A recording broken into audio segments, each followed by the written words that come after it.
Սիրելի գործընկերներ, այս լսումներին հետևող սիրելի հայրենակիցներ, բոլորիդ ողջունում եմ, ցանկանում եմ շնորհակալություն հայտնել կազմակերպիչներին եւ խոսքը սկսել իմ զորակցությունից բոլոր այն արժանապատիվ հայրենիներին եւ հայոց լայվ դստերը, որոնց ոգին թևածում այսօր այս դահլիճում, եւ որոնք մեր պատմության մեջ ցավոք ոչ առաջինն են, ոչ էլ վերջինն են այս բան։ Մինչև ինձ հնչեցին բազմաթիվ ելույթներ եւ մասնապես առաջին զեկուցում Էլինար Վարդանյանի, որը ձևակերպեց այսօրվա քննարկման նյութը, կուզենայի նախ իմ աջակցությունը հայտնել այդ ելույթներին, մեր աջակցությունը հայտնել նաեւ այն հայտարարության նախագծին, որը ներկայացվել է, ներառյալ նաեւ ներկայացված ձևակերպումներով եւ հաշվի առնելով, որ այո, իսկապես այս վիճակը, որում մենք հայտնվել ենք, ունի մեկ ֆունդամենտալ հանգուցալուծում, դա Հայաստանում իշխանափոխությունն է, միևնույն ժամանակ իմ ելույթում կենտրոնանալ այն միջանկյալ քայլերի վրա, որոնք կարելի է անել արդեն այսօր։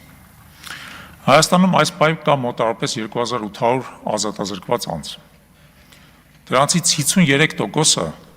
ազատազրկման վայրերում են գտնվում առանց դատավճռի։ Որովհետեւ դուք պատկերացնեք այդ թիվը ինչ է նշանակում։ Ձեզ բերեմ համեմատական վերլուծություն։ Ռուսաստանի Դաշնությունում ազատազրկված անձանց ընդամենը 25%-ն է, որ ունի դատավճիռ եւ գտնվում ազատազրկման վայրերում։ Մեր հարևան Ադրբեջանում եւ Վրաստանում դա 24% է մոտավորապես յուրաքանչյուրում։ Թուրքիայում 15% է, Լեհաստանում 10 ընդամենը։ Հայաստանը եվրոպական ԵԽԽՎ երկրներում, այսինքն Եվրոպական խորհրդի երկրներում, բացարձակ առաջատար է ազատազրկված, բայց դատավճիռ չունեցող մարդկանց թվով, տոկոսային պարունակությամբ եւ դրանց մեջ նաեւ բնականաբար այն քաղբանտարկյալները, որ մենք ունենք։ Եվ այս խայտառակ վիճակը պայմանավորված է ոչ միայն այն վարչախմբով, որը գործում է Հայաստանում եւ որը իսկապես շրջել է ոտից գլուխ ժողովրդավարությունը եւ դավաճանել է ցանկացած սկզբունքի, որով նա եկել է իշխանության եւ որով նա ներկայացրել է իր ծրագրերը մեր ժողովրդին։ Բայց նաև այն օրենսդրությամբ, որը մենք այսօր ունենք եւ որը եւս ի դեպ ընդունվել է 21 թվականին այս վարչախմբի կողմից այն պայմաններում, երբ որ հիշում եք դիմադրության շարժումներ, անդիմությունը ազգային ժողով չէր գալի եւ նրանք ըստ էության ծածկադմփոց անելով կարողացան անցկացնել այն օրենսդրությունը, որ այսօր գործում է։ Ես հատուկ մի երկու հղում կատարեմ։ Ուրեմն մեր քրեական դատավարության օրենսգրքի 118-րդ հոդվածը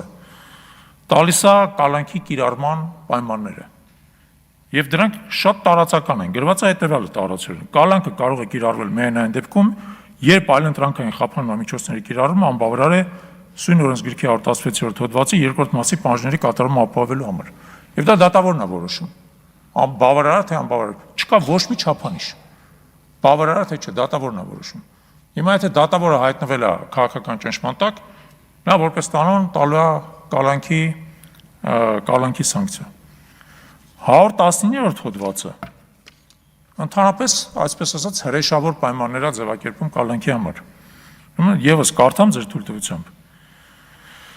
Անձին կարելի է կալանքի տակ պահել այնքան ժամանակ, որքան անհրաժեշտ է վարույթի բնականոն ընթացքը ապահովելու համար եւ քանի դեռ առկա են անձին կալանքի տակ պահելու հիմքերը։ Սակայն ամեն դեպքում այդ ժամկետը չի կարող գերազանցել սույն հոդվածով կալանքի տակ պահելու համար սահմանված առավելագույն ժամկետները։ Հիմա որոնք են այդ առավելագույն ժամկետները, իրավաբանները տեղեկ են դրան։ 4 ամիս ոչ մեծ ծանրության հանցագործությունների համար, 6 ամիս միջին ծանրության հանցագործությունների համար, 10 ամիս ծանր հանցագործությունների համար եւ 12 ամիս առանձնապես ծանր հանցագործությունների համար։ Հիմա որպեսզի համեմատություն էլի լինի, եվրոպական երկրներում առաջի երկու կատեգորիաների դեպքում ընդհանրապես կալանք չի նախատեսված։ Նախատեսված են խափանման այլընտրանքային միջոցներ։ Այսինքն եթե մարդը մեղսագրվում է իրան արարք, որին ենթադրվում է առավելագույնը 1 տարվա ազատազրկում որպես պատիժ, պատկերացրեք, որ նույնիսկ այդ դեպքում նախատեսվում է 4 ամսվա կալանք։ Միջդատական։ Հիմա դատականը դատական վարույթում կալանքը կարող է կիրառվել կամ դրա ժամկետը կարող է երկարաձգվել յուրաքանչյուր դեպքում 3 ամսից ոչ ավել ժամկետով։ Գիտեք դրա մասին։ Բայց հիմա կարևորը կալանքի տակ պահելու ընդհանուր տևողությունը չի կարող գերազանցել մեղադրյալին վերագրող հանցանքի համար նախատեսված ազատազրկման ձևով պատժի առավելագույն ժամկետը, առավելագույն,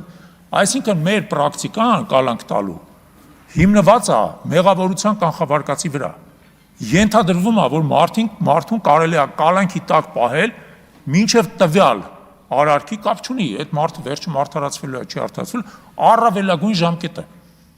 Եվ սա մեր օրենսդրությունն է, հասկանում եք, ես կարդում եմ երեք սրա մասին եւ մտածում եմ, որ սա ըստ էության հակասում է մեր սահմանադրության 78-րդ հոդվածին, համաչափության սկզբունքին։ Համաչափության սկզբունքը հետեւյալն է. հիմնական իրավունքների եւ ազատությունների սահմանափակման համար ընտրած միջոցները պետք է պիտանի եւ անհրաժեշտ են սահմանադրությամբ սահմանված նպատակին հասնելու համար։ Սահմանափակման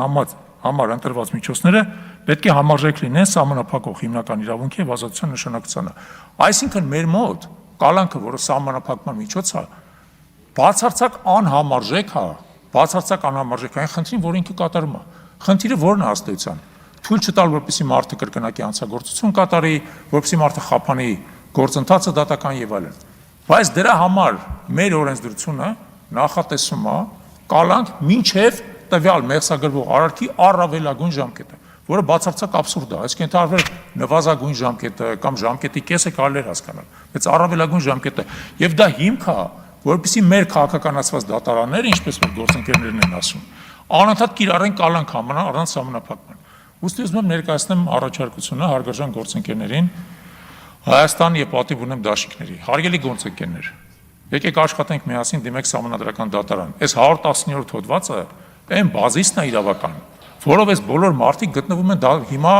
ազատազրկման վայրերում։ Այս բազիսը պետք է քանդել, չսպասելով իշխանափոխությանը։ Պետք է դա անել հնարավորին չափ շուտ եւ դրա մասին խոսելով, հանրայնացնելով, դրա շուրջը գործընթաց իրականացնելով։ Եվ ընդհանրապես ասած կոչ եմ անում բոլորս մտածենք շատ կիրառական քայլերով, որովհետեւ իշխանափոխությունը դեռ պետք է տեղի ունենա, դրա համար դեռ պետք է աշխատել, իսկ այս միջանկյալ գործողությունները պետք է իրականացնել արդեն հիմա։ Շնորհակալություն։